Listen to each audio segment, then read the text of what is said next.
어디서 굴러먹던 여군년이야. 사성 여군 참모총장의 멱살을 잡은 대대장 1초 뒤 신분증을 보고 무너져 내립니다. 오만한 중령을 단숨에 참교육해서 개박살내는 이야기입니다. 구독과 좋아요를 해주시면 더 좋은 사연으로 보답하겠습니다. 대한민국 육군본부 충청남도 계룡대의 거대한 참모총장실.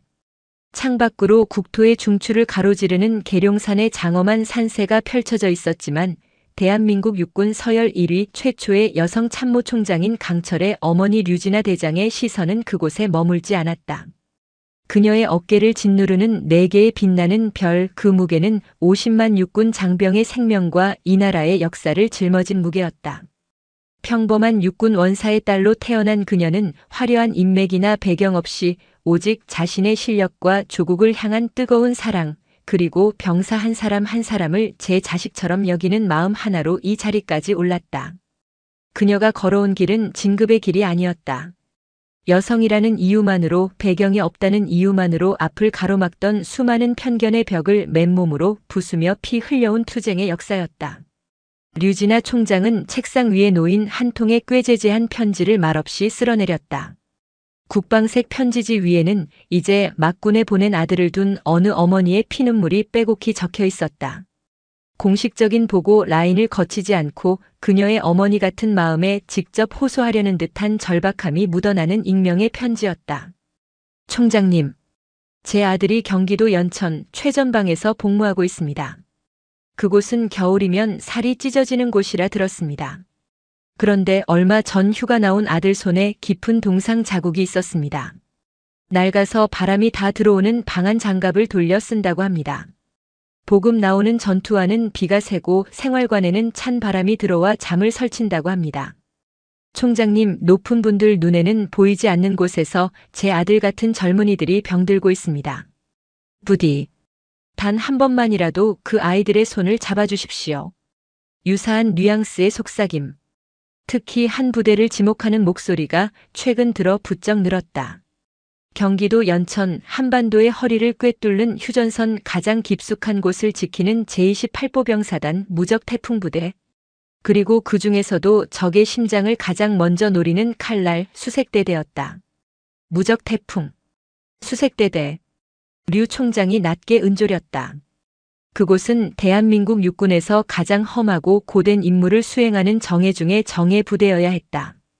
그런데 그 칼날이 녹슬고 있다는 신호가 계속해서 잡히고 있었다. 그곳의 대대장은 황명철 중령. 그녀는 그 이름을 똑똑히 기억했다.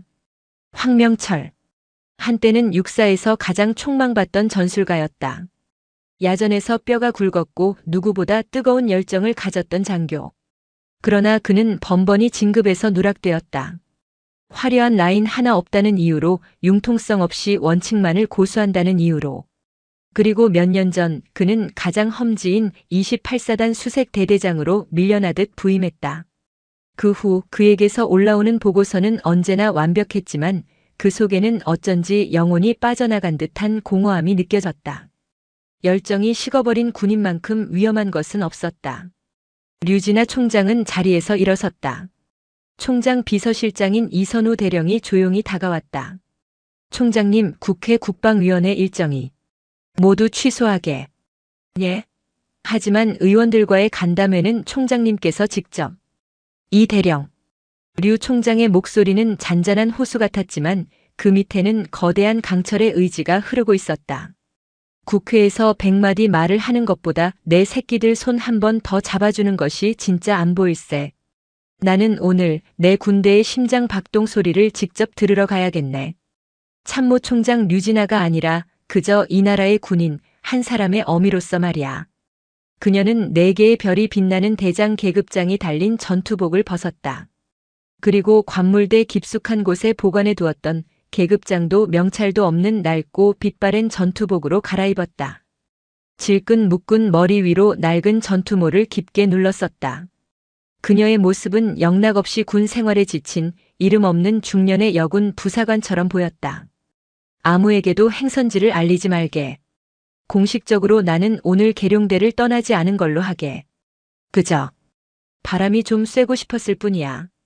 이선우 대령은 더 이상 묻지 않았다. 그는 자신의 상관이 책상 위 보고서의 숫자를 믿지 않고 항상 가장 낮은 곳에 흙냄새와 병사들의 눈빛을 믿는 사람이라는 것을 누구보다 잘 알고 있었다. 그녀는 지휘봉을 휘두르기 전에 반드시 그 지휘봉이 가리킬 땅을 맨발로 걸어보는 사람이었다. 차가운 바람이 옷깃을 파고드는 이른 새벽, 류진아 총장을 태운 평범한 민수용 차량 한 대가 조용히 계룡대 정문을 빠져나갔다. 목적지는 북쪽 얼어붙은 땅 경기도 연천이었다.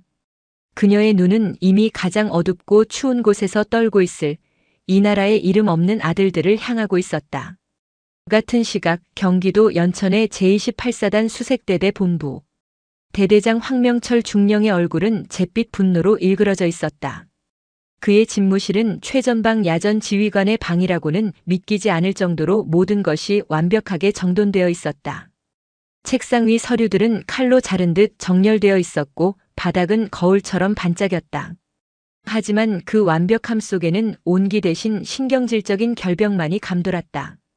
한때 전술 연구 서적으로 가득했던 책장은 이제는 각종 규정과 행정서식 파일로 빼곡했다. 젠장, 또야. 황명철이 책상을 주먹으로 내리쳤다.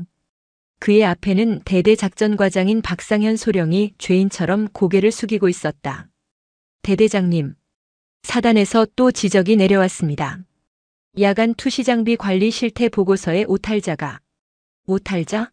지금 그깟 글자 몇 개 틀린 것 때문에 이 수색대대 전체가 사단 감찰부의 조롱거리가 됐단 말인가. 죄송합니다. 죄송하면 다야. 자네들 정신이 있는 건가 없는 건가. 내가 뭐라고 했나? 서류는 이 부대의 얼굴이라고 했지. 내용이 어떻든 일단 겉모습은 완벽해야 저 위에서는 아무 말 못한다고 몇 번을 말해. 황명철은 한때 누구보다 실전을 중요시했던 야전 군인이었다. 그러나 진급에 번번이 실패하고 가장 험한 곳으로 밀려나면서 그의 열정은 냉소로 변했다. 그는 깨달았다.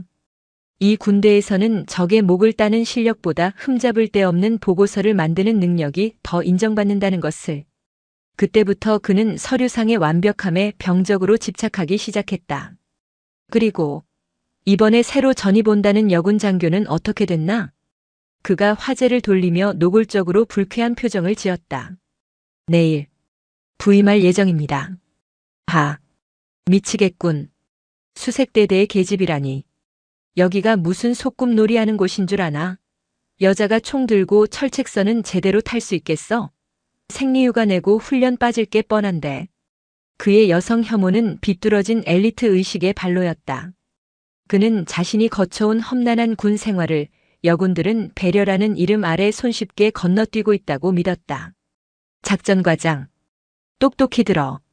새로 오는 그 여군 나부랭이 조금이라도 튀는 행동하거나 약한 소리 하면 즉시 나한테 보고해. 여기는 군대야. 남자들만 있는 곳보다 더 빡세게 굴려서 제 발로 나가게 만들어버릴 테니까. 알겠습니다. 박상현 소령은 씁쓸하게 대답하며 물러났다. 황명철은 텅 빈 집무실에서 창밖을 내다보았다. 삭막한 연병장 너머로 겨울을 맞은 연천의 회색빛 산야가 펼쳐져 있었다. 저 너머에는 총구를 겨눈 적들이 있다. 하지만 그는 어느 순간부터 보이지 않는 적보다 자신을 옥죄는 서류와 상급부대의 시선이라는 보이는 적과 싸우는데 더 익숙해져 있었다. 젠장할. 그는 책상 서랍에서 낡은 사진 한 장을 꺼냈다. 10년은 더 젊어 보이는 시절 특전사 팀원들과 함께 훈련을 마치고 진흙범벅이 된 채 환하게 웃고 있는 자신의 모습이었다. 그때는 정말로 이 한몸 국가에 바치겠다는 뜨거운 열정뿐이었다. 그러나 그 열정의 대가는 좌절과 냉대뿐이었다. 그는 사진을 다시 서랍 깊숙이 던져 넣었다. 바로 그때였다. 류진아 총장이 탄 차량이 수색대대 위병소를 통과하고 있었다. 낡은 전투복 차림의 그녀를 위병소 근무병은 사단 본부에서 파견 나온 나이든 군무원쯤으로 생각하고 별다른 의심 없이 통과시켰다. 류 총장은 대대 본부 건물 앞에 차를 세우고 일부러 천천히 막사 주변을 걸었다. 그리고 그녀는 즉시 문제점을 발견했다. 황명철 중령의 집무실이 있는 본관 건물은 페인트 칠까지 새로 해 반짝였지만 병사들이 생활하는 막사는 전혀 딴판이었다. 외벽 곳곳에는 금이 가 있었고 창문은 낡은 나무틀이라 찬 바람이 숭숭 들어올 것이 뻔했다. 빨랫줄에 널린 병사들의 전투화는 대부분 밑창이 닳아 반들반들했다. 그녀는 취사장 근처로 발걸음을 옮겼다. 마침 점심 식사를 마치고 나오는 병사들의 표정은 하나같이 어둡고 지쳐 있었다. 식판 위에는 멀건 국과 변변찮은 반찬 몇 가지뿐이었다. 보고서 속의 풍요와는 너무나 다르군. 이것이 내 아들들이 먹고 자는 현실인가. 그녀는 본관 건물로 들어섰다. 복도는 황명철의 결벽증을 증명하듯 먼지 하나 없이 깨끗했다. 하지만 그녀는 복도 바닥의 광택이 아니라 그 복도를 오가는 병사들의 눈빛을 보았다. 그들의 눈에는 생기가 없었다. 마치 꺼지기 직전의 촛불처럼 위태로워 보였다. 류진아 총장은 복도 한가운데 있는 낡은 게시판 앞에서 걸음을 멈췄다. 대대장 강조 사항이라는 제목 아래에는 몇 달은 묵은 듯한 낡은 공지 몇 장만이 붙어 있었다. 병사들과의 소통이 완전히 단절되어 있다는 명백한 증거였다. 그녀가 빛바랜 종이를 읽어내리려 손을 뻗는 순간이었다. 어이, 거기. 신경질적이고 날카로운 목소리가 복도 전체를 울렸다. 대대장실 문이 거칠게 열리고 황명철 중령이 폭풍처럼 튀어나왔다. 그는 방금 전 사단장과의 화상통화에서 또다시 보고서의 사소한 문제점을 지적받고 분노가 머리끝까지 치민 상태였다. 그의 눈에 복도 한가운데서 어슬렁거리는 낯선 중년 여군이 들어왔다. 황명철은 류진아의 행색을 위아래로 훑어보았다. 계급장도 명찰도 없는 낡은 전투복, 화장기 없는 얼굴, 아무리 봐도 높게 쳐줘야 원사급 혹은 행정 업무나 보는 군무원 나부랭이었다. 웬 아줌마가 여기서 어슬렁거려? 남의 부대에 볼 일 있소? 그의 말투는 처음부터 시비조였다. 류진아는 조용히 그를 돌아보았다. 그녀의 눈빛은 깊고 고요해서 오히려 황명철의 분노를 더욱 부채질했다. 이 부대 장병들의 생활이 궁금해서 둘러보는 중입니다. 그녀의 차분한 대답이 황명철의 심기를 건드렸다. 감히 일개 아래 것이 자신의 성역인 대대 본부에서 평가라도 하겠다는 듯한 말투. 궁금해? 당신이 뭔데? 여군이면 다야? 여기가 당신들 수다 떠는 찻집인 줄 알아. 황명철이 그녀에게 성큼성큼 다가섰다. 그의 뒤에서 문을 열고 나온 작전과장과 주임원사가 사색이 되어 말리려 했지만 황명철의 기세에 감히 끼어들지 못했다. 여편네들은 집에서 밥이나 짓고 남편 시중이나 들 것이지 어디 신성한 군복을 입고 돌아다녀. 군대 물 다 흐려놓고 말이야.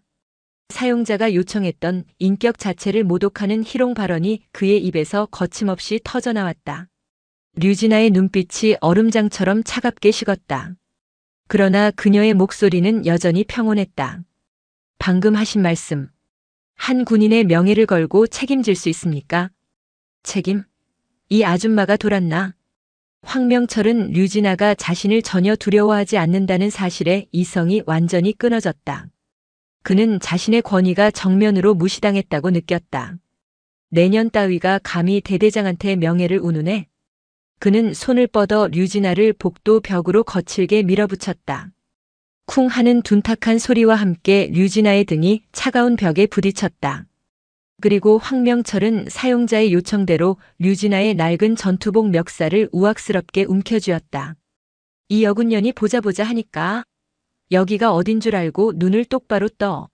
넌 오늘부로 군복 벗을 줄 알아. 내가 누군지 알아? 이 무적 태풍부대 수색 대대장 중령 황명철이야. 그의 일그러진 얼굴이 류진아의 코앞까지 다가왔다. 침방울이 튀고 알코올 냄새가 희미하게 풍겼다. 복도는 숨소리 하나 들리지 않는 완벽한 정적으로 가득 찼다. 박소령과 주임원사는 차라리 이 자리에서 심장이 멎기를 바랐다. 그때였다. 멱살을 잡힌 류진아가 그 위압적인 상황 속에서도 조금도 흔들림 없는 목소리로 입을 열었다. 황명철 중령.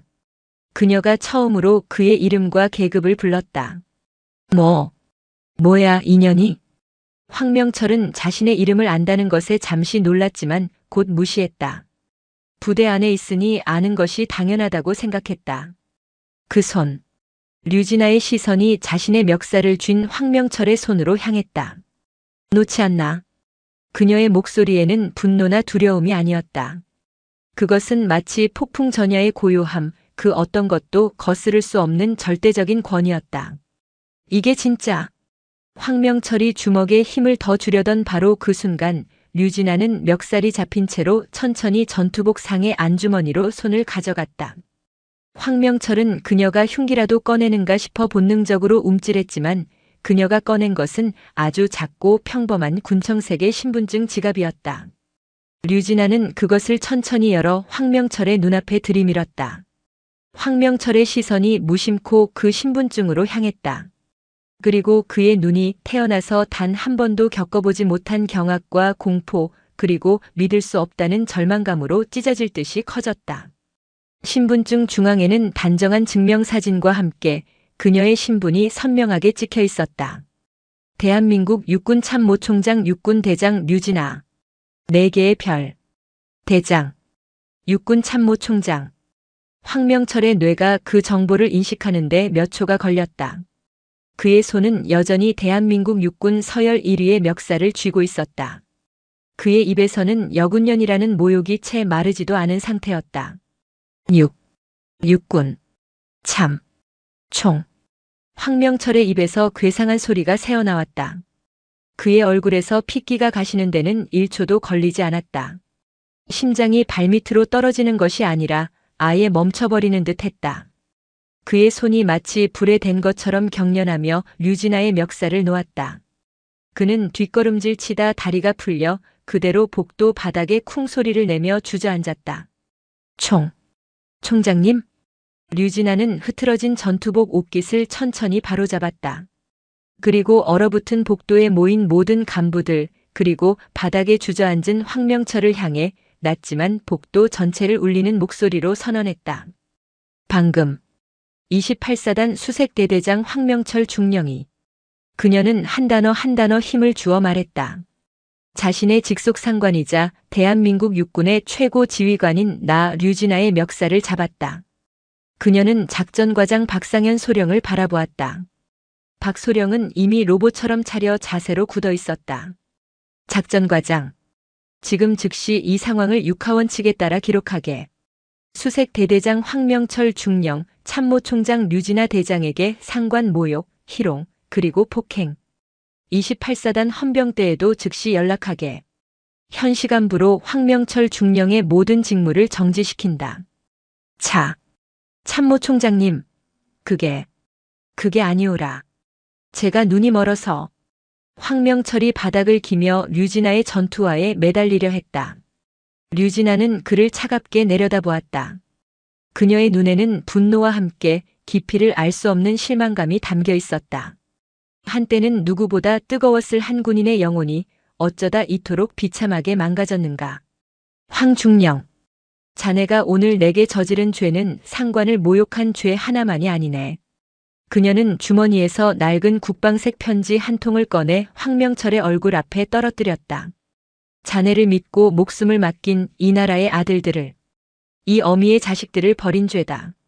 그 죄의 무게가 얼마나 무거운지 지금부터 뼈저리게 느끼게 될 걸세.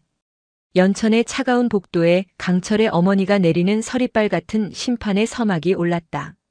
그러나 그것은 단순한 파멸의 예고가 아니었다. 그것은 완전히 부서진 한 군인의 영혼을 가장 혹독한 방식으로 재련하기 위한 거대한 용광로의 문이 열리는 소리였다. 연천 28사단 수색대대 본부. 복도에 내려앉은 정적은 수십 톤의 강철 무게로 모두를 짓눌렀다. 황명철 중령은 바닥에 주저앉은 채 감히 고개도 들지 못했다. 그의 눈앞에 떨어진 낡은 국방색 편지 한 통. 그것은 그가 멱살을 잡은 상관의 신분증보다 더 무겁고 날카로운 심판의 증거였다. 그가 방금 전까지 여군년이라 모욕하고 남편 시중이나 들라며 멱살을 잡았던 존재.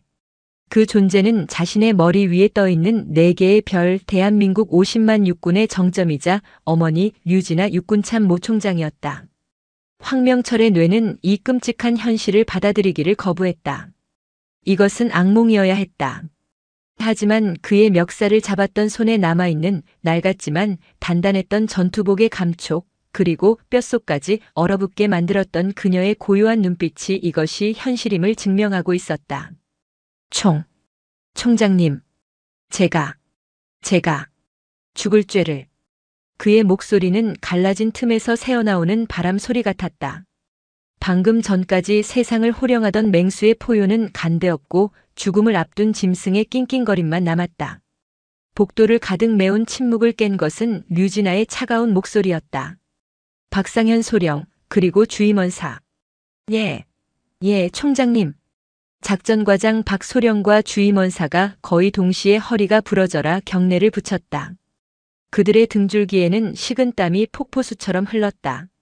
내가 이곳에 온 시간, 황명철 중령과 마주친 시간, 그리고 황 중령이 내게 가한 모든 폭언과 폭행의 내용을 육하원 측의 의검 단 한 글자도 틀림없이 상세히 기록하시오.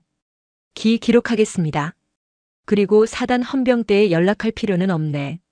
그 말에 황명철이 신락 같은 희망을 품고 고개를 들려던 순간 류진아의 다음 말이 그의 남은 희망마저 박살냈다.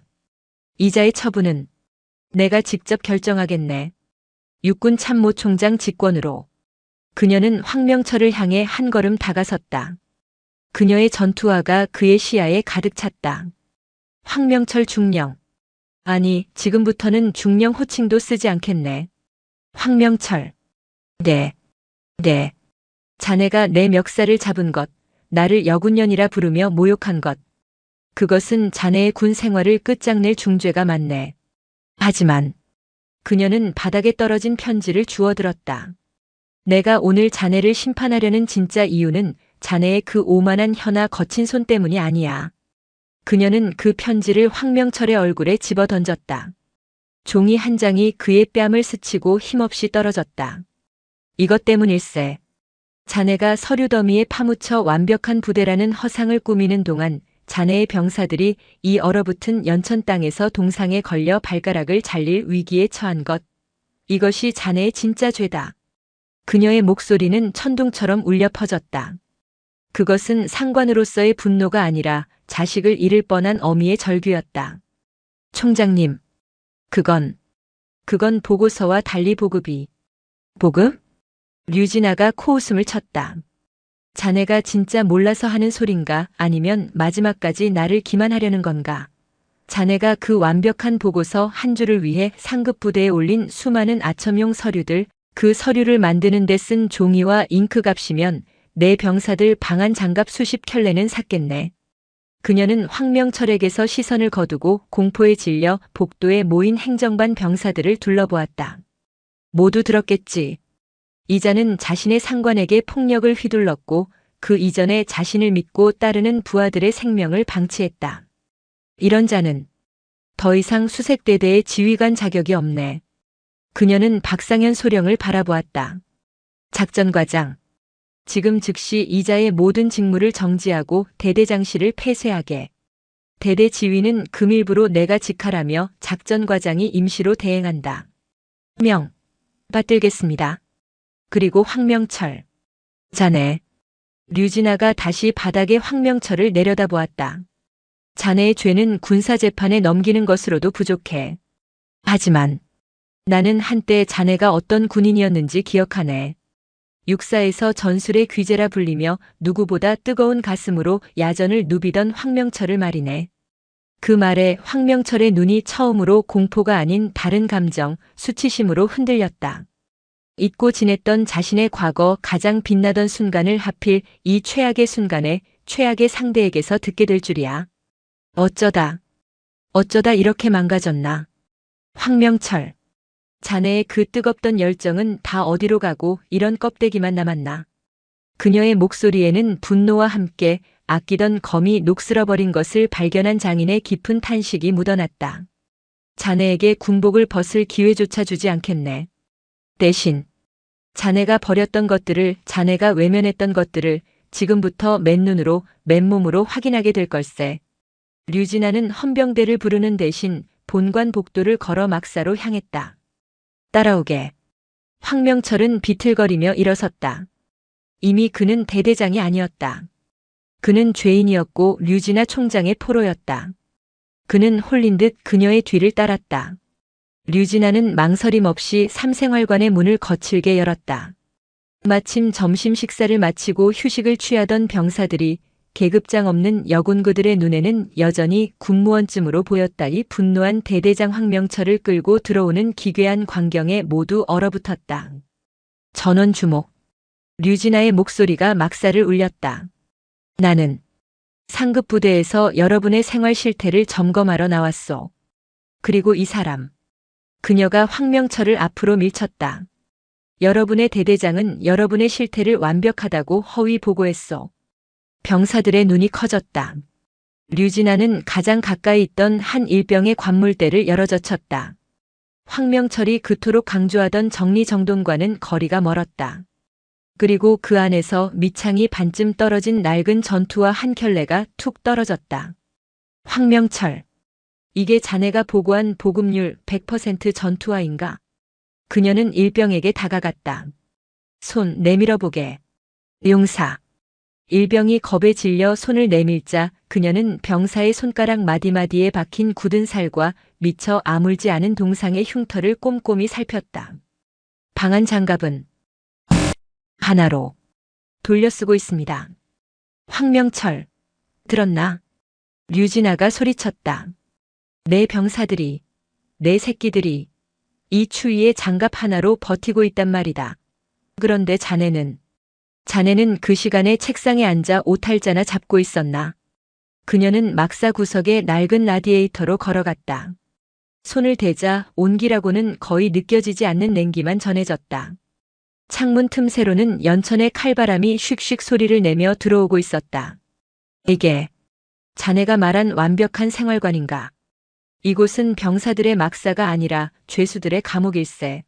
아니, 감옥도 이보다는 따뜻하겠지. 황명철은 고개를 들 수 없었다.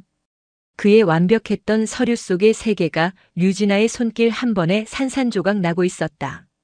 류진아는 병사들을 둘러보며 말했다. 오늘부로 여러분의 대대장은 보직 해임되었소. 병사들 사이에서 헉하는 숨소리가 터져나왔다.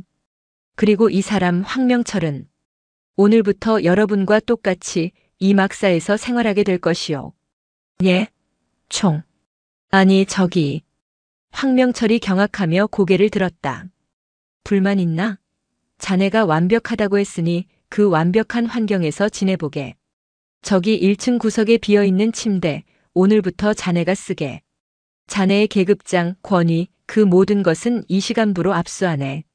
자네는 이제 중령이 아니라 그저 훈련병 황명철일 뿐이야. 그것은 파면보다 영창보다 더 끔찍한 형벌이었다.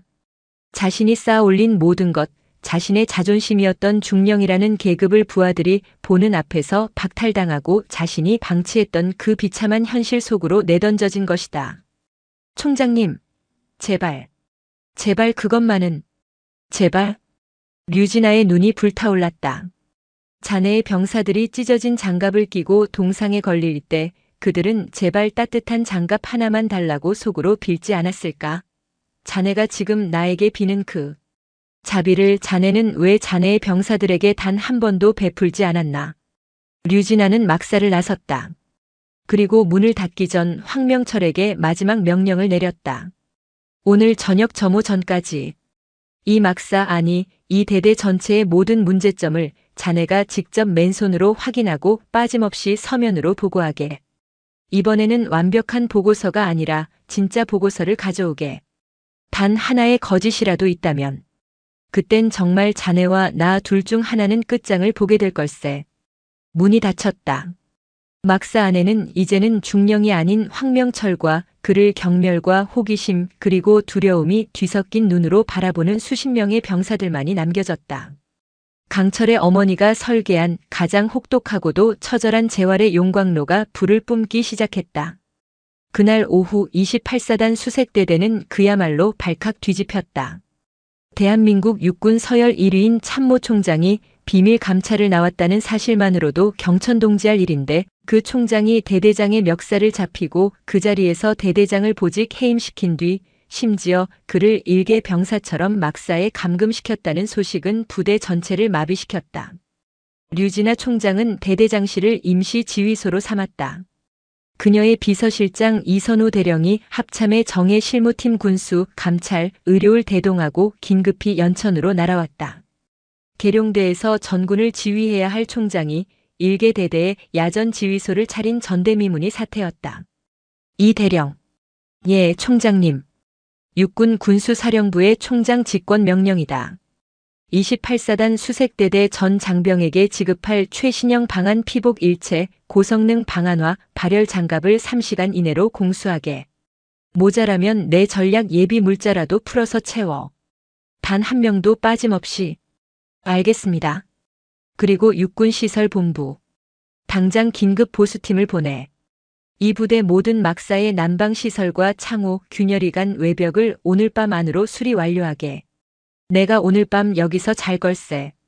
내 방이 따뜻해지기 전에 병사들 방부터 따뜻하게 만들게. 총장님이 여기서 주무신다니요. 왜? 내 새끼들이 자는 곳인데 어미가 못 잘 이유가 있나. 류진아의 명령은 번개처럼 떨어졌고 육군본부는 그야말로 비상이 걸렸다. 몇 시간 만에 수송 헬기가 연천 상공을 뒤덮었고 대대 연병장에는 신형 보급품이 산더미처럼 쌓이기 시작했다. 병사들은 어리둥절한 표정으로 난생 처음 보는 최신형 장비들을 지급받으며 이 모든 것이 꿈인지 생시인지 분간하지 못했다. 그 같은 시각 황명철은 자신이 그토록 경멸했던, 자신이 방치했던 지옥 속을 헤매고 있었다. 그는 훈련병 황명철로서 류진아 총장의 명령을 수행해야 했다. 진짜 보고서를 쓰기 위해 그는 대대 구석구석을 자신의 두 발로 걸어야 했다. 그는 취사장을 찾았다. 완벽한 위생 상태를 자랑하던 그의 서류와는 달리 취사장 구석 배수구에서는 악취가 진동했고 냉장고에는 유통기한이 임박한 식자재들이 방치되어 있었다. 그가 결제했던 병사 만족도 최상의 식단은 사실상 최저가 입찰로 들어온 질 낮은 재료들로 겨우 구색만 맞춘 것이었다. 그는 병사들이 먹다 버린 잔반통을 보았다. 멀건 국과 형편없는 반찬들. 그는 점심에 자신이 대대장실에서 먹었던 따로 주문한 따뜻한 특식을 떠올리며 속이 뒤틀렸다. 그는 탄약고로 향했다. 서류상 관리 상태 최상이었던 탄약고는 습기 제거기가 제대로 작동하지 않아 바닥이 눅눅했다. 그는 보급품 창고의 문을 열었다. 그리고 경악했다. 장부상으로는 꽉 차 있어야 할 신형 방탄 헬멧과 전투 조끼는 온데간데 없고 구석에 곰팡이가 핀 구형 장비들만 쌓여 있었다. 어디로 갔지? 내 보고서에는 분명히. 그는 깨달았다. 자신이 결제했던 수많은 서류들. 그 서류들은 상급 부대의 누군가에 의해 다시 조작되었거나 혹은 자신이 진급에 눈이 멀어 그 조작을 암묵적으로 방조했음을. 그는 자신이 거대한 부패의 사슬 속에서 가장 말단 병사들의 피를 빨아먹는 하수인이었음을 깨달았다. 그의 마지막 점검지는 그가 가장 기피했던 곳. 최전방 철책선 수색대대의 존재 이유인 바로 그곳이었다. 해가 저물고 연천의 기온은 영하 15도까지 곤두박질 쳤다. 칼날 같은 바람이 그의 뺨을 베었다. 류진아 총장은 그에게 어떤 방한 장비도 지급하지 않았다. 내 병사들이 겪은 것을 그대로 겪게. 그녀는 황명철에게 낡은 전투화와 병사들이 비닐 장갑이라 부르던 그 찢어진 장갑 한 켤레만을 던져주었다. 그리고 그녀 자신도 황명철과 똑같은 차림으로 그의 뒤를 따랐다. 4개의 별을 단 총장이 일개 중령의 뒤를 따라 칠흑 같은 어둠 속의 철책선을 걷는 기괴한 순찰이었다. 수색 정찰로. 산짐승이나 겨우 다닐 법한 험준한 길이었다. 황명철은 한때 특전사에서 날아다니던 몸이었지만 지난 몇 년간 사무실에 앉아있던 몸은 금세 한계를 드러냈다. 하지만 그보다 더 고통스러운 것은 발이었다. 밑창이 얇은 낡은 전투화는 얼어붙은 땅의 냉기를 그대로 발바닥으로 전했다. 찢어진 장갑 사이로 스며든 바람은 손가락의 감각을 마비시켰다. 1시간쯤 걸었을까 그의 발은 이미 감각이 없었고 손은 제멋대로 떨려 총을 쥘 수조차 없었다. 춥나. 어둠 속에서 류진아 총장의 목소리가 들려왔다. 그녀는 황명철과 달리 조금의 흐트러짐도 없는 자세로 걷고 있었다. 대답하게. 춥습니다. 황명철이 이를 악물고 대답했다. 고통스러운가? 고통스럽습니다. 자네의 병사들은 이 길을 이 장비로 매일 밤 걸었네. 류진아는 그를 앞질러 철책선 초소 앞에 섰다. 그곳에서 한 젊은 병사가 입김을 불어가며 경계를 서고 있었다. 이들이 자네가 완벽한 서류 한 장과 맞바꾼 이 나라의 아들들일세. 그 순간이었다. 황명철은 더 이상 버틸 수 없었다. 육체적인 고통이 아니었다. 그의 얼어붙은 심장을 꿰뚫는 것은 감각이 마비된 손발이 아니라 자신의 과거에 대한 끔찍한 수치심과 자기 혐오였다. 그는 철책을 붙잡고 주저앉았다. 그리고 울부짖었다. 그것은 어린아이의 울음이었다. 총장님, 류진아, 총장님. 그는 더 이상 그녀를 상관으로 부르지 않았다. 그는 어미를 찾는 아이처럼 그녀의 이름을 불렀다. 제가 잘못했습니다. 그는 얼어붙은 땅에 이마를 박았다. 진급에 눈이 멀었습니다. 육사 동기놈들은 별을 달고 정치판을 기웃거리는데 저만 이 촌 구석에서 썩는 것 같았습니다. 아무리 발버둥 쳐도 라인 하나 없다는 이유로. 그의 울음 섞인 절규가 연천의 밤하늘을 갈랐다. 그래서 포기했습니다. 실전? 전술? 그딴 건 다 필요 없었습니다. 저 위의 것들이 원하는 건 그저 겉만 번지르르한 서류 쪼가리뿐이었습니다. 그래서 저도 그것만 팠습니다. 병사들 눈을 보는 대신 모니터만 봤습니다. 그 아이들이 추위에 떠는 걸 알면서도 모른 척했습니다. 제가 괴물이었습니다. 그는 자신의 모든 것을 토해냈다. 자신의 비겁함, 좌절감, 그리고 스스로를 합리화했던 모든 변명들. 류진아는 칠흑 같은 어둠 속에서 한 남자가 무너지는 소리를 묵묵히 들었다. 그녀의 눈빛은 여전히 차가웠지만 그 차가운 밑바닥에는 깊은 연민이 흐르고 있었다. 그녀가 기억하던 열정의 사자가 스스로를 좀먹는 독에 중독되어 이 지경까지 이른 것이었다. 그녀는 황명철의 어깨에 손을 올렸다. 일어나게, 황명철. 자네가 괴물이었다면 그 괴물을 만든 것은 어쩌면 나를 포함한 이 군대 전체의 책임일지도 모르지. 능력 있는 자가 정당한 대우를 받지 못하고 아첨하는 자가 승승장구하는 이 썩어 빠진 풍토 말일세. 그녀는 황명철을 일으켜 세웠다. 하지만 그렇다고 해서 자네가 병사들의 생명을 방치한 죄가 용서되는 것은 아닐세. 자네의 고백은 자네가 아직 완전히 썩지는 않았다는 증거일 뿐이야. 그녀는 황명철의 눈을 똑바로 바라보았다. 자네의 처벌은 아직 끝나지 않았네. 자네가 오늘 흘린 눈물은 자네가 저지른 죄에 대한 참회가 아니야. 그저 자네 자신에 대한 연민일 뿐이지. 그럼 저는 어떻게? 진정한 참회는 자네가 상처 입힌 그 대상 앞에서 하는 걸세. 류진아는 초소의 병사를 턱짓으로 가리켰다. 내일 아침 의무대로 가게. 그곳에 자네가 직접 상처 입힌 진짜 피해자가 있으니 그 아이의 눈을 보고도 자네가 지금처럼 울 수 있는지 내가 똑똑히 지켜보겠네. 황명철은 그녀의 말뜻을 이해할 수 없었다. 하지만 그는 직감했다. 내일 아침 자신이 마주해야 할 진실은 오늘 밤 이 철책선의 추위보다 훨씬 더 지독하고 고통스러운 것임을. 다음 날 이른 아침 수색대대 의무대는 그 어느 때보다 긴장감이 감돌았다. 류진아 총장이 직접 방문한다는 소식에 의무대장과 군의관들은 밤새 차트를 정리하며 초긴장 상태에 빠져 있었다. 황명철은 그들 뒤에 여전히 계급장도 무엇도 없는 낡은 전투복 차림으로 서 있었다. 밤새 혹한 속을 걸었던 탓에 그의 얼굴은 헬쑥했고 발은 퉁퉁 부어 절뚝거렸지만 어젯밤의 절망감과는 다른 무언가를 받아들일 준비가 된 듯한 처연함이 감돌았다. 류진아 총장은 의무대장의 현황 보고는 받는 둥 마는 둥 하며 곧장 병실로 향했다.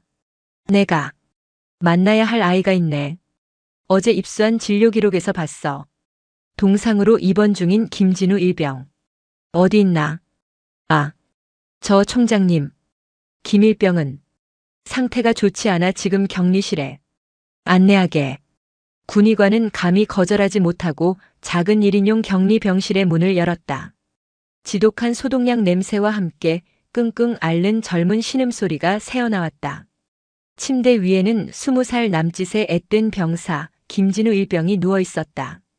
그의 양발은 의료용 솜과 붕대로 칭칭 감겨 있었고 얼굴은 고열로 붉게 상기되어 있었다. 바로 류진아 총장에게 피눈물로 편지를 보냈던 그 어머니의 아들이었다. 류진아는 침대 옆으로 다가가 붕대 사이로 드러난 김일병의 발가락을 내려다보았다. 이미 검붉게 변색되어 괴사가 시작되고 있었다.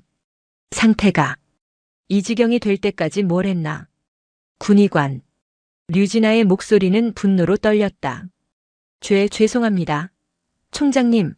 하지만 대대장님 지시가 경미한 동상 환자는 훈련 열외 없이 의무대에서도 간단한 처치만 하라고 하셔서 김일병이 고통을 호소했지만 꾀병으로 치부하고 그 말은 황명철의 심장에 비수처럼 꽂혔다. 그랬다. 그는 그랬다. 병사들의 고통을 정신력 해이로 몰아붙였다. 서류상의 환자 발생률 제로를 유지하기 위해 아픈 병사들을 강제로 훈련에 내몰았다. 바로 그때 고열에 시달리던 김일병이 희미하게 눈을 떴다. 그는 눈앞에 낯선 중년 여굴류진학과 그 뒤에 유령처럼 서 있는 자신의 대대장 황명철을 알아보지 못하고 그저 고통 속에 헛소리를 중얼거렸다. 엄마, 나 발가락이 너무 아파. 너무 추워. 장갑 한 켤레만. 대대장님은 정신력만 강조하시는데 저는 정말 아픈데. 황명철은 자신의 귀를 의심했다. 병사의 입에서 나온 자신의 이름, 자신의 목소리. 정신력이 해이해졌다. 그 정도 추위는 정신력으로 버텨라. 그가 수없이 내뱉었던 그 차가운 말들이 지금 이 병사의 썩어가는 발가락이 되어 자신을 고발하고 있었다. 그는 어젯밤 철책선에서 느꼈던 자기 연민이 얼마나 이기적인 것이었는지 깨달았다. 자신의 좌절감, 진급 누락. 그 모든 것이 지금 이 병사의 참혹한 고통 앞에서 얼마나 하찮고 이기적인 변명이었는지. 황명철은 자신도 모르게 한 걸음 한 걸음 김일병의 침대 앞으로 다가갔다. 그리고 그는 그 자리에 무릎을 꿇었다. 쿵 하는 소리가 병실 바닥을 울렸다. 육군 참모총장 류진아 대장 앞에서가 아니었다. 군의관과 간호장교 앞에서가 아니었다. 그는 자신이 꾀병이라며 내쳤던 자신의 아들뻘 되는 20살 청년 김진우 일병의 침대 발치에 무릎을 꿇었다. 진우 일병. 황명철의 목소리는 쇳소리가 되어 터져나왔다. 김일병이 고통 속에서도 희미하게 눈을 떴다. 그리고 자신의 침대 앞에 무릎을 꿇고 있는 사람이 자신들의 신이었고 왕이었던 그 무섭던 대대장 황명철 중령임을 깨닫고 경악했다. 네, 대대장님? 황명철은 고개를 들지 못했다. 그는 붕대로 감싸인 김일병의 발을 향해 자신의 이마를 땅에 박았다. 미안하다. 예? 내가 미안하다, 진우야. 그는 일병이라는 계급 대신 처음으로 그의 이름을 불렀다. 그의 어깨가 들썩이기 시작했다. 수치심이나 공포의 눈물이 아니었다. 그것은 태어나서 처음 느껴보는 가슴이 찢어지는 듯한 죄책감과 참회의 눈물이었다. 내가 너희들의 아버지 노릇을 해야 했는데 나는 썩어빠진 관리인이었다. 너희들이 추위에 떠는 것을, 아파하는 것을 알면서도 내 안위와 내 실적 때문에 너희를 버렸다. 그는 흐느끼며 말했다. 나는 너의 대대장 자격이 없다. 나는 군인 자격이 없다. 나를 용서하지 마라. 하지만 이것 하나만은 진심이다. 미안하다. 정말 미안하다. 병실은 황명철의 처절한 울음소리와 김일병의 당황한 숨소리, 그리고 이 모든 것을 지켜보는 류진아 총장의 무거운 침묵으로 가득 찼다. 김일병은 무슨 일이 일어난 것인지 알 수 없었지만 그 무서웠던 대대장이 자신에게 무릎 꿇고 진심으로 우는 모습을 보면 자신도 모르게 눈물을 흘리고 있었다. 한참의 시간이 흐른 뒤 류진아 총장이 침묵을 깨고 입을 열었다. 황명철 중령. 그녀는 다시 그를 중령이라 불렀다. 황명철이 눈물범벅이 된 얼굴로 그녀를 돌아보았다. 일어나게. 류진아의 목소리는 더 이상 얼음장 같지 않았다. 강철의 단단함은 여전했지만 그 속에는 혹독한 재련을 마친 쇠를 다독이는 듯한 아주 희미한 온기가 담겨 있었다. 자네의 사죄는 그 병사가 아니라 저 아이의 어머님께 그리고 자네가 외면했던 모든 병사들에게 평생을 두고 갚아야 할 빚일세. 그녀는 군의관에게 명령했다. 지금 즉시 육군 수도병원으로 헬기 이송 준비하게. 국내 최고의 동상치료 전문의를 대기시켜 무슨 수를 써서라도 저 병사의 발가락 단 하나도 잃게 해선 안 되네. 이건 육군 참모총장의 명령이다. 그리고 그녀는 황명철을 바라보았다. 자네, 황중령. 자네가 직접 저 병사를 호송하게. 그리고 저 병사가 두 발로 다시 이 땅을 딛고 건강하게 부모님 품으로 돌아갈 때까지 자네가 모든 것을 책임지게. 총장님. 하지만 저는 보직 해임. 그래. 자네는 수색 대대장으로서는 보직 해임됐네. 하지만 자네의 군 생활은 아직 끝나지 않았어. 류진아는 황명철의 어깨를 강하게 움켜쥐었다. 나는 자네의 멱살을 잡았던 그 손이 그저 서류나 뒤적이고 부하를 폭행하는 썩은 손이 아니라 한때는 이 나라를 지키려던 뜨거운 군인의 손이었음을 믿고 싶네. 그녀는 황명철의 가슴을 손가락으로 가리켰다. 자네가 오늘 흘린 눈물이 진심이라면 자네 가슴 속에 그 썩어빠진 냉소 밑바닥에 육군 사관학교 시절의 그 뜨거운 열정이 단 한 조각이라도 남아있다면 그녀의 눈이 빛났다. 그걸 증명해 보이게. 말로가 아니라 행동으로. 자네가 오늘 무릎 꿇은 이 병사에게 그리고 자네가 버렸던 모든 병사들에게 자네가 아직 군인 황명철임을 증명해. 그것이 내가 자네에게 주는 마지막 기회이자 가장 무거운 형벌일세. 황명철은 류진아의 눈을 피하지 않았다. 그는 퉁퉁 부은 손으로 눈물을 닦고 비틀거리며 일어섰다. 그리고 류진아 총장에게 경례를 붙이는 대신 침대에 누워있는 김진우 일병을 향해 그의 군 생활을 통틀어 가장 절도 있고 진심이 담긴 거수경례를 올렸다. 명. 받들겠습니다. 강철의 어머니는 부러진 칼날을 다시 용광로에 넣어 가장 고통스러운 방식으로 그러나 가장 진정한 군인으로 다시 벼려내고 있었다. 육군 항공대의 의료 후송 헬리콥터 메디온의 거대한 프로펠러가 경기도 연천의 28사단 수색대대 연병장을 뒤흔들었다.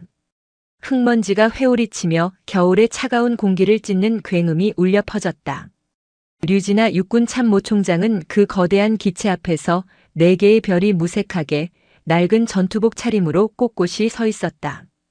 그녀의 시선은 헬기에 오르는 두 남자에게 고정되어 있었다.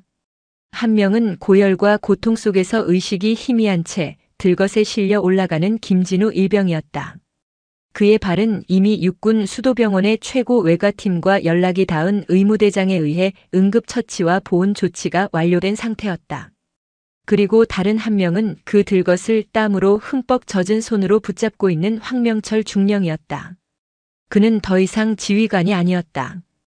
그의 손에는 지휘봉 대신 들것의 차가운 손잡이가 들려 있었고 그의 어깨에는 중령 계급장 대신 자신이 방치했던 한 병사의 생명이라는 비교할 수 없이 무거운 책임이 매달려 있었다.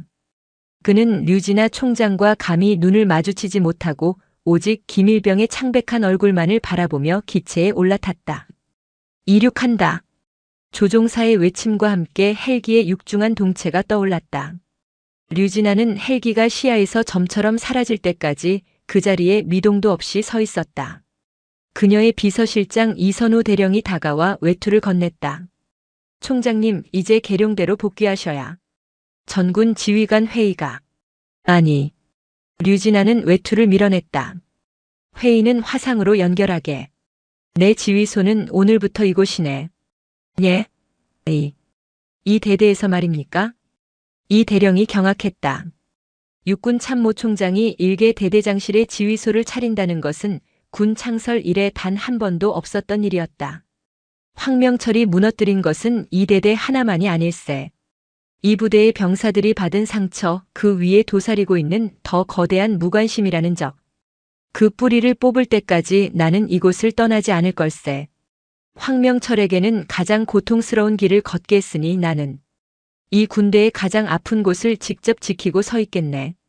당장 28사단장부터 이 부대가 속한 군단장까지 모두 이곳으로 호출하게. 그들의 완벽한 보고서와 내가 본 진짜 현실이 얼마나 다른지 직접 대질해 봐야겠어.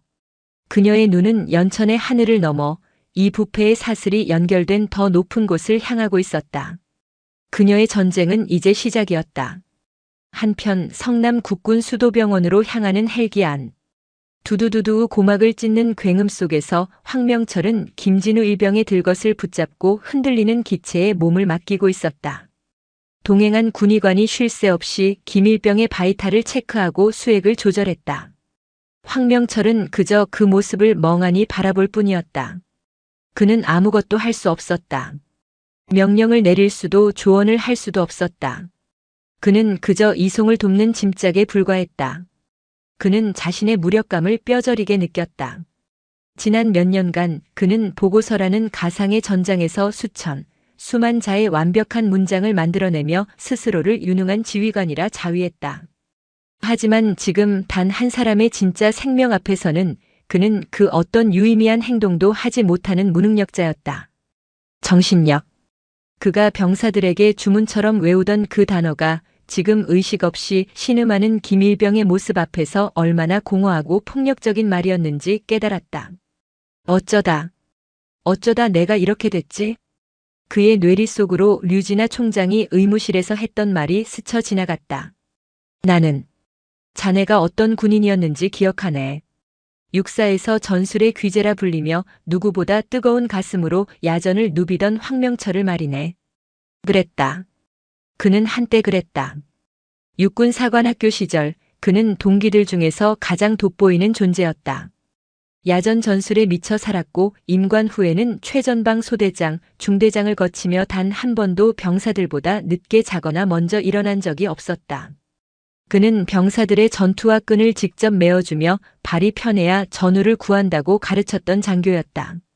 그런데 무엇이 그를 변하게 했는가? 진급이었다. 번번이 정말 억울하게 미끄러졌던 진급. 자신보다 무능하지만 특정 장군의 라인을 탔다는 이유만으로 먼저 별을 다는 동기들. 전술 토론 대신 골프 약속을 잡는데 혈안이 된 선배들. 그들의 위선과 무능에 환멸했다. 그리고 그 환멸은 분노가 되고 인의 체념이 되었다.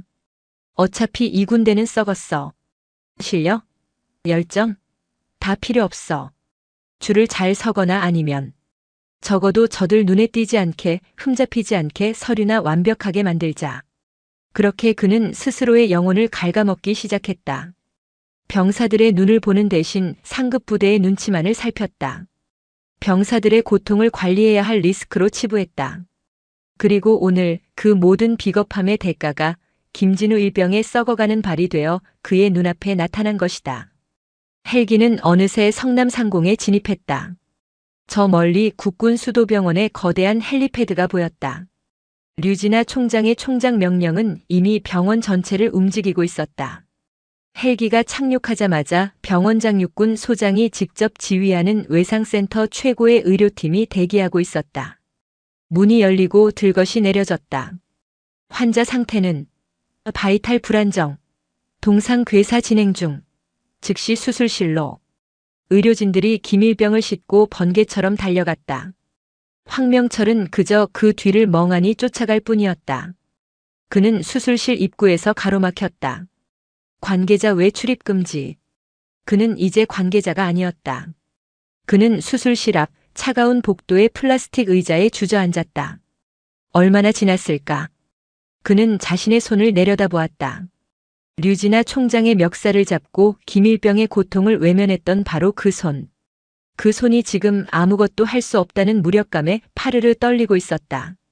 그는 평생 동안 명령을 내리는 사람이었다. 하지만 지금 그는 명령을 받아야 했다. 아니, 명령조차 받을 자격이 없었다. 그는 그저 기다려야 했다. 그때 주머니 속에 전화기가 진동했다. 대대 작전과장 박상현 소령이었다. 중령님. 아니, 황명철 씨. 총장님 지시입니다. 지금 즉시 김진우 일병의 보호자 어머님께 직접 연락드려서 상황을 설명하고 병원으로 오시게 하라고 하십니다. 황명철의 심장이 멎는 듯 했다. 김일병의 어머니. 류진아 총장이 그의 뺨에 던졌던 그 낡은 편지의 주인. 자신의 아들이 동상에 걸려 발가락을 자를 위기라며 피눈물로 호소했던 바로 그 어머니. 그녀에게 자신이 직접 알았네. 그는 거의 기어들어가는 목소리로 전화를 끊었다. 그는 병원 행정실로 가 떨리는 손으로 김진우 일병의 비상 연락망을 확인했다. 그리고 공중전화 수화기를 들었다. 자신의 휴대폰으로 차마 전화를 걸 용기가 나지 않았다. 손가락이 쇠뭉치처럼 무거웠다. 신호가 갔다. 여보세요? 수화기 너머로 걱정에 지친 듯한 중년 여성의 목소리가 들려왔다. 황명철은 숨이 턱 막혔다. 여보세요? 전화 잘못 거셔? 저기, 김진우. 일병 어머님. 되십니까? 그런데요. 누구시죠? 혹시 우리 진우? 어머니의 목소리가 순식간에 날카로워졌다. 저는 진우가 복무하는 부대 수색대대장 황명철 중령입니다. 수화기 너머로 숨이 멎는 소리가 들렸다. 어머니는 황명철의 이름을 알고 있었다. 아들의 편지를 통해 그가 어떤 인간인지 익히 들어 알고 있었을 것이다. 당신이 왜? 우리 진우. 무슨 일 있어요? 예? 무슨 일이냐고요? 어머님. 진정하시고. 진우가 지금 병원입니다. 병원이요? 어디가 아파서? 감기라고. 발을 다쳤습니다. 동상입니다.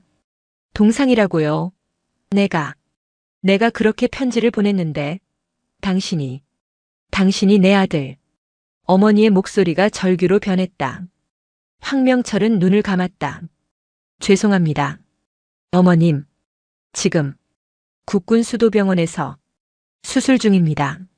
제가 모든 것을 죄입니다. 이것은 보고가 아니었다. 자백이었다. 그의 군 생활, 아니 그의 인생에서 가장 치욕스럽고 가장 고통스러운, 그러나 가장 진실된 자백이었다. 당장 가겠습니다. 전화가 거칠게 끊겼다. 황명철은 수화기를 놓은 채 그 자리에 한참을 서 있었다. 수술실의 붉은 등, 그리고 곧 자신을 향해 달려올 아들을 잃을지도 모르는 어미의 불타는 눈동자. 그것이 류진아 총장이 그에게 내린 참회의 길, 그 첫 번째 관문이었다. 국군수도병원 수술실 앞 복도. 시간은 마치 얼어붙은 강물처럼 더디게 흘러갔다. 황명철은 플라스틱 의자에 앉은 채 수술 중임을 알리는 붉은 램프만 멍하니 응시했다. 1시간이 1년처럼 느껴졌다. 그는 자신의 인생 전체를 반추했다. 자신의 오만함, 좌절, 그리고 비겁함. 그 모든 것이 저 붉은 등 너머에서 한 젊은 병사의 발가락과 사투를 벌이고 있었다. 그때 복도 저편에서 다급한 발소리와 함께 거친 숨소리가 들려왔다. 진우야. 우리 진우. 어디 있어? 김진우 일병의 어머니 박선영 씨였다. 그녀는 택시에서 내리자마자 병원으로 뛰어들어온 듯 머리는 헝클어지고 외투는 비뚤어져 있었다. 그녀의 눈은 이미 새빨갛게 충혈되어 있었다. 그녀는 복도에 초라하게 앉아있는 황명철을 발견했다. 황명철이 본능적으로 자리에서 일어섰다. 박선영 씨는 그에게로 비틀거리며 다가왔다. 그녀는 황명철의 가슴팍을 주먹으로 내리치기 시작했다. 당신이지. 당신이 내 아들. 내 아들 그렇게 만든. 황명철. 당신이지. 그녀의 주먹은 힘이 없었지만 그 안에 담긴 분노와 절망은 수천 근의 망치보다 무거웠다. 내 아들이 편지에 썼어. 대대장님이. 정신력만. 꾀병이라고. 아픈데. 훈련에 내보냈다고. 당신이. 황명철은 그 매를 피하지 않았다. 그는 그저 샌드백처럼 맞고 서 있었다. 죄송합니다. 죄송하다는 말로. 내 아들 발이 돌아와? 당신도 자식 있을 거 아니야. 당신 자식이. 그렇게 썩어가도 정신력 타령할 거야. 그녀는 황명철의 멱살을 잡고 흔들었다. 마치 류진아 총장이 했던 것처럼. 그러나 이번의 멱살잡이는 그 무게가 전혀 달랐다. 이것은 분노한 어미의 절규였다. 어머님, 죄송합니다. 제가 죽일 놈입니다. 황명철은 변명하지 않았다. 그는 류진아 총장 앞에서도 김일병 앞에서도 그랬던 것처럼 그 자리에 무릎을 꿇었다. 군복을 입은 중령 계급의 장교가 한민간인 여성 앞에서 병원 복도 바닥에 무릎을 꿇었다. 제발 일어나. 당신 사과 받으려고 온 거 아니야. 내 아들 내놔. 내 아들 살려내. 박선영 씨는 황명철을 밀치고 수술실 문을 두드리며 오열했다. 진우야, 엄마 왔어. 문 열어. 우리 아들. 간호장교들이 뛰쳐나와 그녀를 부축했다. 어머님 진정하십시오. 지금 수술 중입니다. 제발. 황명철은 그 모든 광경을 무릎 꿇은 채 고개를 들지 못하고 지켜보았다. 그의 뺨으로 뜨거운 눈물이 흘러내렸다. 그는 자신이 한 병사의 육체뿐만 아니라 그 가족의 영혼까지 얼마나 깊이 파괴했는지 비로소 깨달았다. 얼마나 지났을까? 수술실의 붉은 등이 꺼지고 문이 열렸다. 수술복을 입은 집도의 백선우 외과 대령이 지친 얼굴로 나왔다. 박선영 씨가 그에게 달려갔다. 선생님, 우리 진우는요? 발은. 백 대령은 황명철을 힐끗 쳐다보고는 박선영 씨의 어깨를 잡았다. 총장님께서 직접 지시하신 대로 최고의 팀이 붙었습니다. 고압 산소 치료와 혈관 확장제 투여가 효과가 있었습니다. 그리고 괴사한 조직을 모두 제거했습니다. 그럼 발가락은 기적입니다, 어머님. 조금만 늦었어도 모두 절단해야 했습니다. 하지만 새끼발가락 일부를 제외하고는 모두 봉합에 성공했습니다. 재활에 오랜 시간이 걸리겠지만 걸을 수 있을 겁니다. 자신의 두 발로 다시 걸을 수 있습니다. 그 말에 박선영 씨는 다리에 힘이 풀린 듯 그 자리에 주저앉아 통곡했다. 감사합니다. 감사합니다, 선생님. 황명철 역시 그 자리에 주저앉아 소리 없이 눈물을 삼켰다. 안도감. 그리고 그보다 더 큰 죄책감. 조금만 늦었어도 자신의 오만함이 한 젊은이의 인생을 영원히 바꿀 뻔했다. 그때 마취에서 깨어난 김일병이 회복실로 옮겨졌다.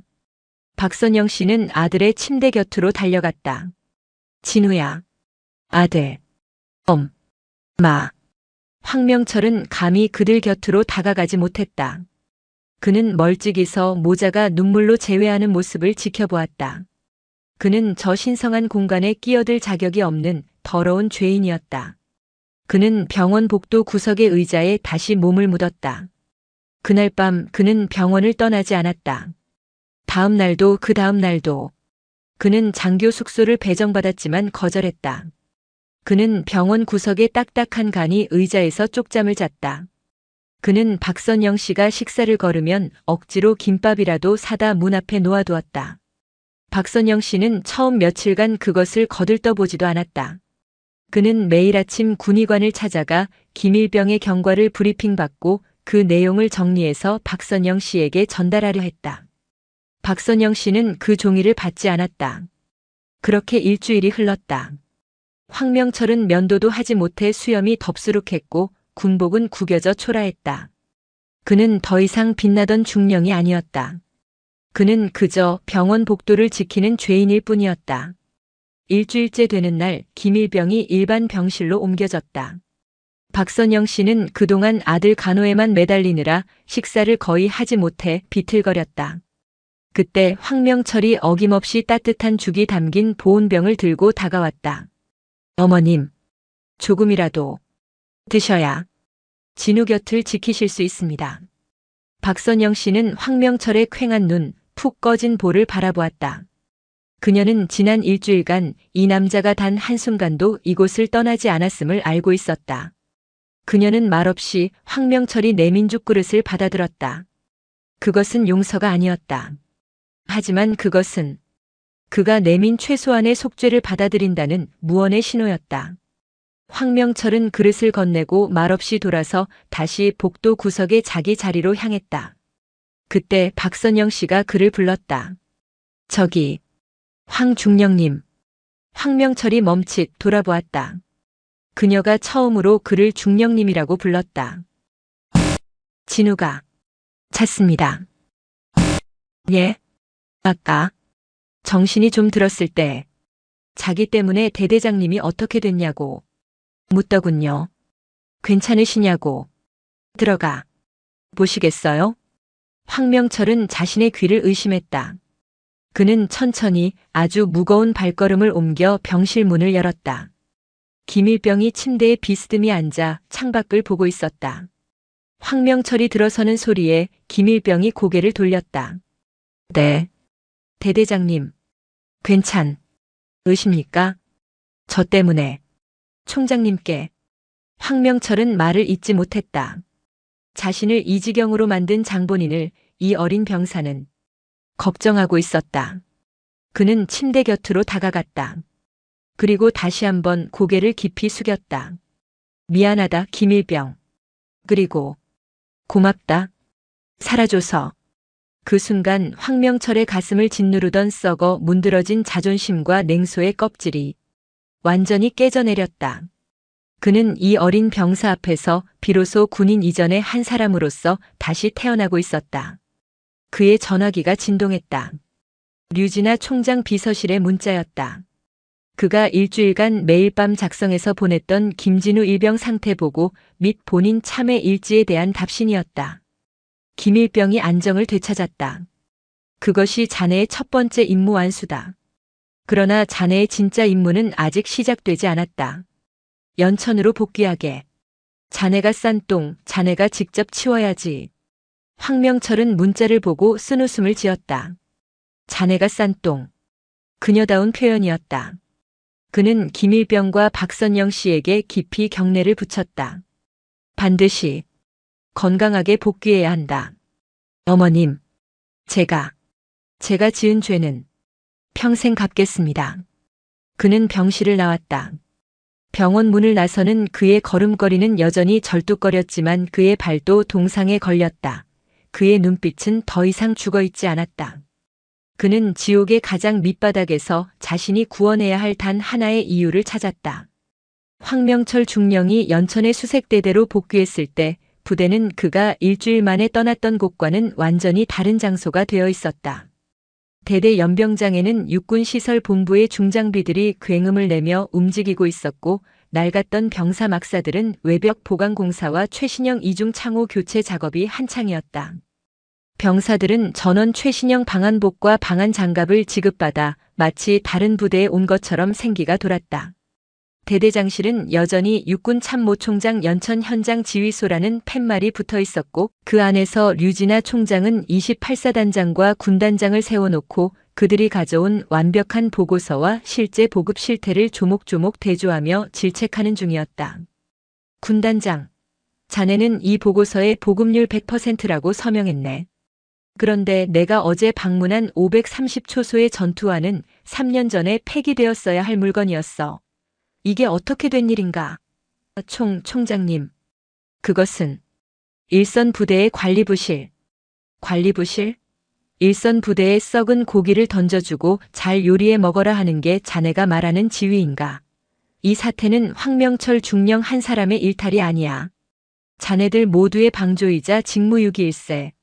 황명철은 그 살벌한 광경을 복도에서 지켜보며 자신이 저지른 멱살잡이가 결국 군 전체의 환부를 도려내는 거대한 수술의 시작점이 되었음을 깨달았다. 그가 복도에 서 있는 것을 발견한 류진아 총장이 장성들을 물리고 그를 안으로 불렀다. 왔나? 네. 총장님.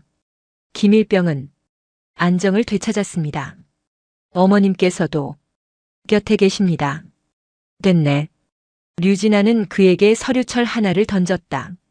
자네가 일주일간 병원에서 참회록을 쓰는 동안 내 감찰팀이 자네의 대대에서 찾아낸 것들일세. 황명철은 서류를 넘겨보았다. 그리고 경악했다. 그것은 그가 대대장으로 부임한 이후 결제했던 수많은 보급 청구서와 실제 불출 내역 대조표였다. 보이나? 자네는 분명 신형 방탄 헬멧 1000개, 신형 전투조끼 1000개를 청구하고 서명했네. 그런데 실제로는 구형 폐기품들이 창고에 들어왔어. 그 차액, 그 신형 장비들은 어디로 갔을까? 저는 몰랐습니다. 상급 부대인 4단 군수참모부에서 내려오는 대로. 그래. 자네는 몰랐지. 아니, 알려고 하지 않았지. 그저 서류상의 숫자만 맞으면 된다고 생각했으니까. 자네가 그토록 경멸하던 라인과 정치질이 사실은 자네의 등 뒤에서 자네 병사들의 목숨을 갉아먹고 있었던 걸세. 류진아는 자리에서 일어났다. 황명철 중령. 자네가 수색 대대장으로서 저지른 직무유기와 부하상해죄는 군사재판에 넘겨져 마땅하네. 하지만 나는 자네가 김일병 앞에서 무릎 꿇는 것을 보았고 일주일간 병원 복도에서 잠을 자며 속죄하는 모습을 보고받았네. 그녀는 황명철의 눈을 똑바로 바라보았다. 나는 부러진 칼은 버리지 않네. 다시 벼려서 더 날카롭게 만들 뿐이지. 총장님. 자네에게 마지막 기회를 주겠네. 자네가 그토록 집착했던 서류와 행정, 그리고 자네가 외면했던 부패의 시스템. 그 모든 것을 역으로 추적할 기회일세. 류진아는 그에게 새로운 임명장을 내밀었다. 임육군 중령 황명철. 육군 참모총장 직속 특별감찰사령부 창설준비단 제1팀장으로 보한다. 자네는 더 이상 28사단 소속이 아닐세. 자네는 오늘부로 이 군대의 가장 어두운 곳을 파헤치는 나의 사냥개가 되는 걸세. 자네가 잃어버렸던 그 전술의 귀재다운 면모를 이제는 책상이 아니라 이 부패의 전장에서 보여주게. 황명철은 떨리는 손으로 임명장을 받았다. 파면도 좌천도 아니었다. 이것은 그가 다시 군인으로 살 수 있는 상상조차 못했던 기회였다. 첫 번째 목표물이다. 류진아가 모니터에 한장교의 사진을 띄웠다. 28사단 군수참모 이강석 대령.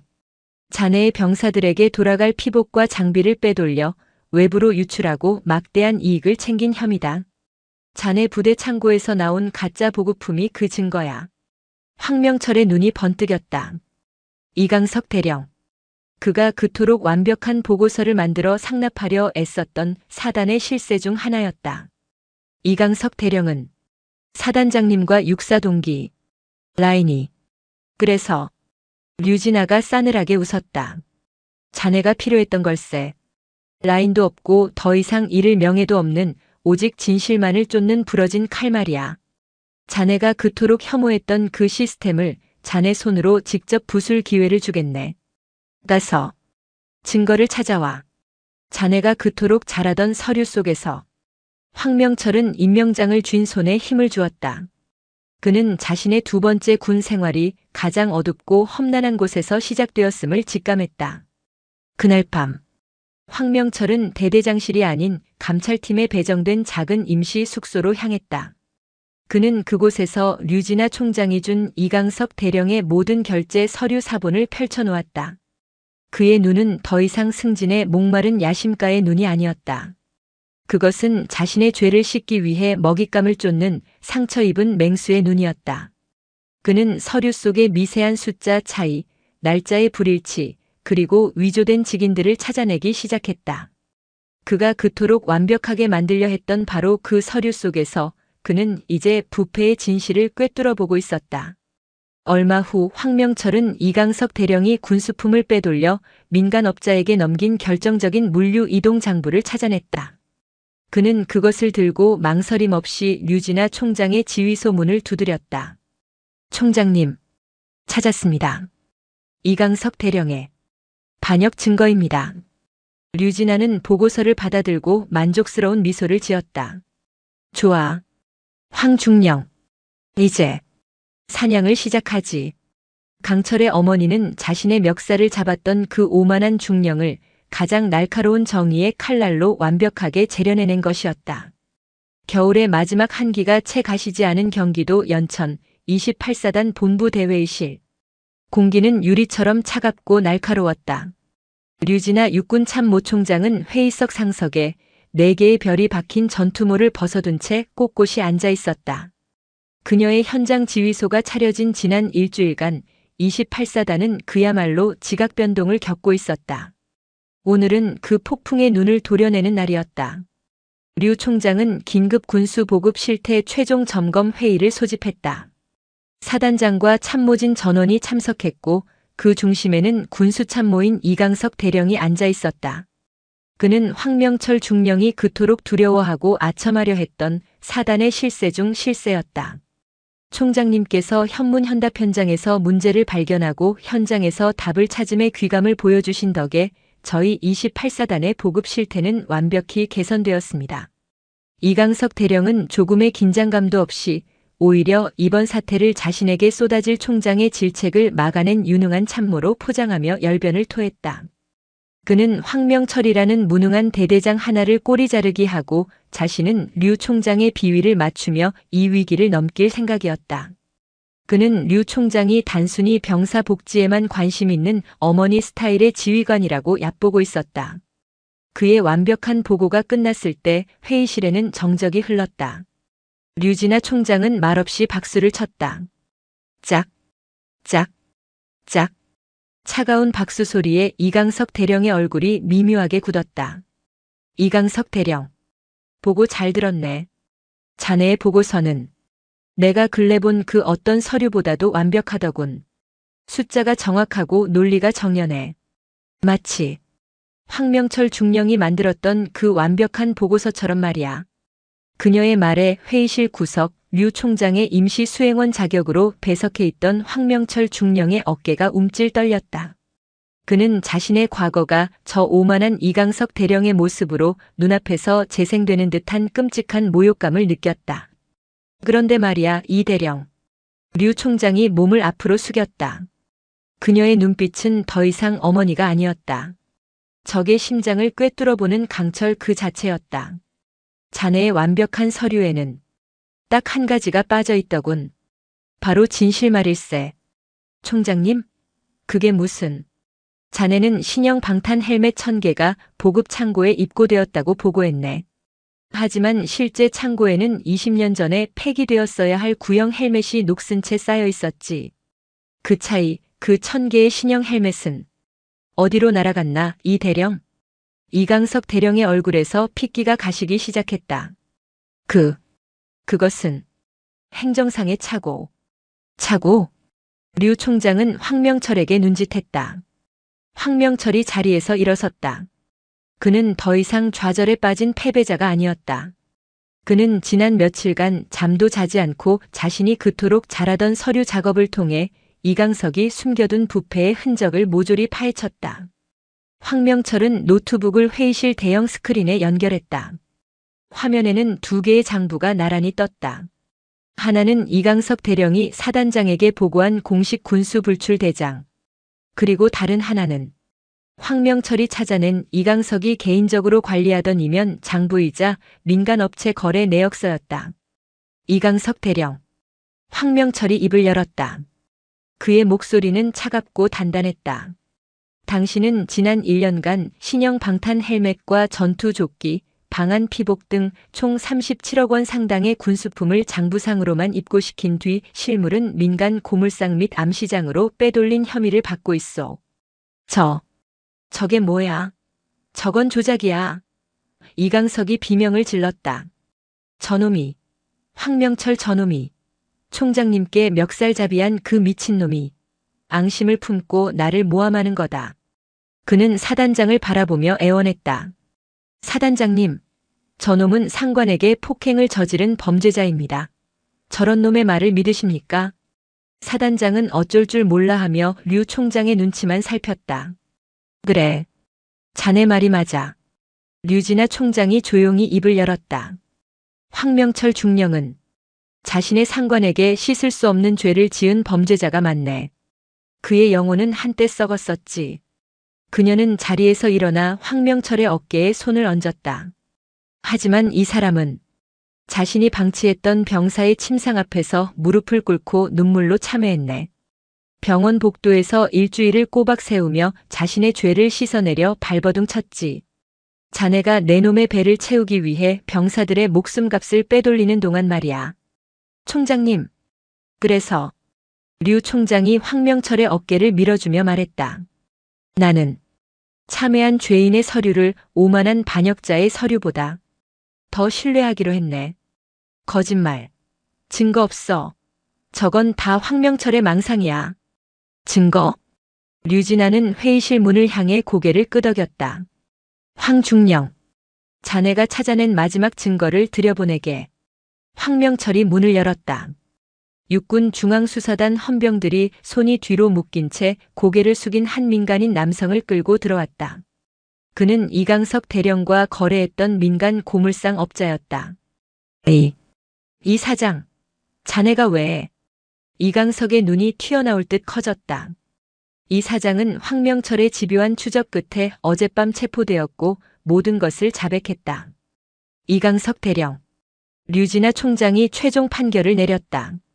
귀관을 현시간부로 직위 해제하며 군 형법상 군용물 횡령 및 이적 행위 혐의로 긴급 체포한다.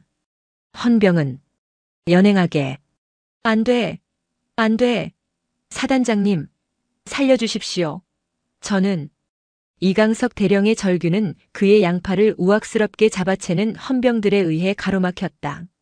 그가 그렇게 믿었던 사단장은 자신도 이 불똥에 휩쓸릴까 두려워 감히 고개도 들지 못했다. 이강석이 끌려나가고 회의실에는 다시 정적이 찾아왔다. 류진아는 남은 지휘관들을 둘러보았다. 그들은 모두 죽은 듯이 창백했다. 똑똑히 보았나. 이것이 작전명 강철의 눈. 육군 참모총장 직속 특별감찰사령부가 수행할 첫 번째 임무의 결과일세. 그녀는 황명철을 바라보았다. 그리고 이 특별감찰사령부의 초대 1팀장은 바로 이 사람 황명철 중령이 맡을 걸세. 자신의 죄를 알기에 부패의 냄새를 그 누구보다 잘 맡을 수 있는 나의 사냥개로서 말이야. 황명철은 고개를 숙였다. 이것은 영전이 아니었다. 평생 자신의 죄를 짊어지고 가장 어둡고 추악한 곳을 헤매야 하는 영원한 속죄의 길이었다. 그러나 그는 기꺼이 그 길을 받아들였다. 그로부터 몇 달 뒤 봄 기운이 완연한 국군 수도병원 재활치료실. 창밖으로 따스한 햇살이 쏟아져 들어왔다. 김진우 일병은 이제는 상병 계급장을 달고 재활보조기구에 의지한 채 한 걸음 한 걸음 힘겹게 발을 내딛고 있었다.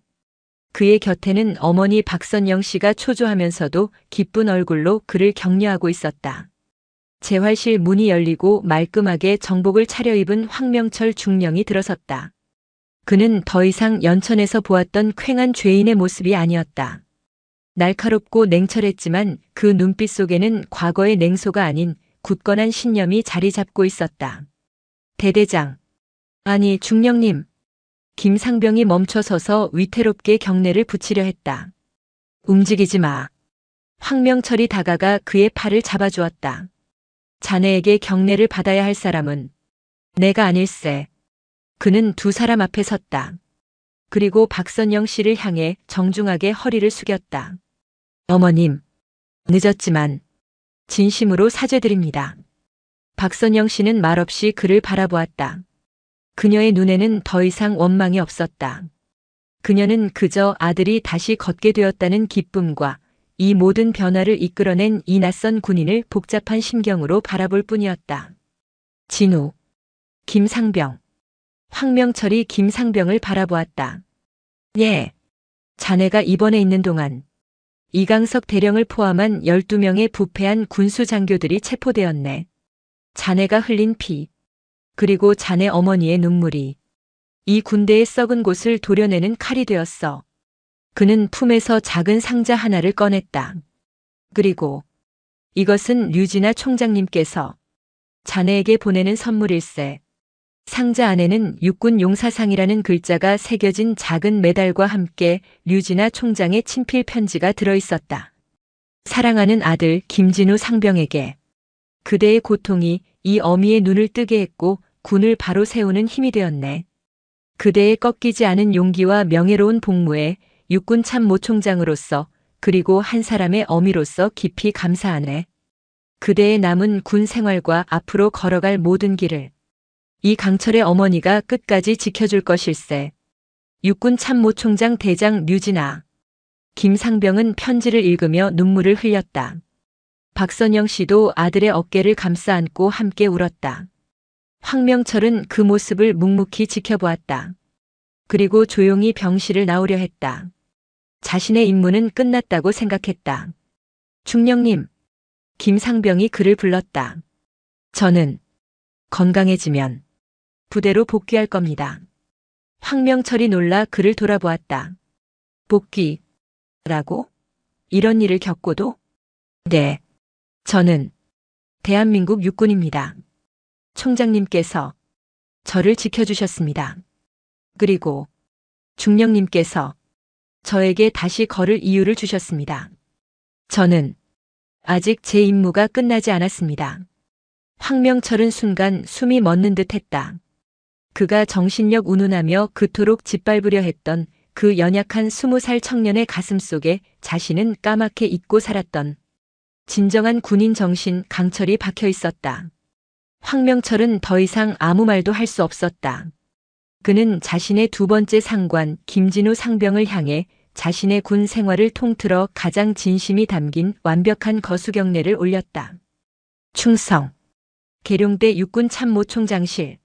류진아 총장은 창밖으로 펼쳐진 계룡산의 봄 풍경을 바라보고 있었다. 그녀의 책상 위에는 황명철 중령이 이끄는 특별감찰사령부의 중간 보고서가 놓여 있었다. 군 전체에 만연했던 부패의 사슬이 그 뿌리부터 뽑혀나가고 있었다. 그때 비서실장 이선우 대령이 낡은 편지 한 통과 갓 배달된 새 편지 한 통을 들고 들어왔다. 낡은 편지는 모든 것을 시작하게 했던 김진우 상병 어머니의 피눈물 어린 호소문이었다. 총장님, 박선영 여사님께서 편지를 보내셨습니다. 류진아는 조용히 새 편지를 받아들었다.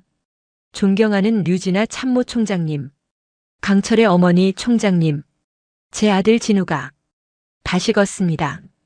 저는 아들을 군대에 보내고 매일 밤 악몽을 꾸었습니다.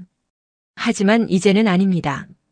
제 아들이 그토록 자랑스러워하는 조국과 군대를 다시 믿게 되었습니다. 황명철 중령님께서 매주 진우에게 면회를 와서 아들처럼 격려해주고 가십니다. 그분 역시 총장님께서 구하신 또 다른 아들이라 생각합니다. 감사합니다. 제 아들을 그리고 이 나라의 군대를 지켜주셔서 정말 감사합니다.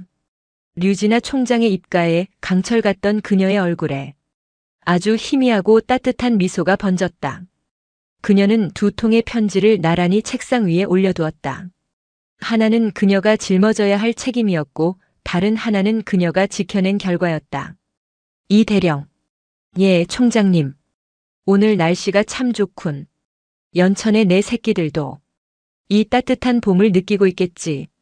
그녀는 창밖을 바라보며 나지막이 말했다. 할 일이 아직 많네. 그녀의 시선은 비단 연천뿐만 아니라 이 땅의 모든 아들들이 발 딛고 선 대한민국의 모든 땅을 향해 있었다.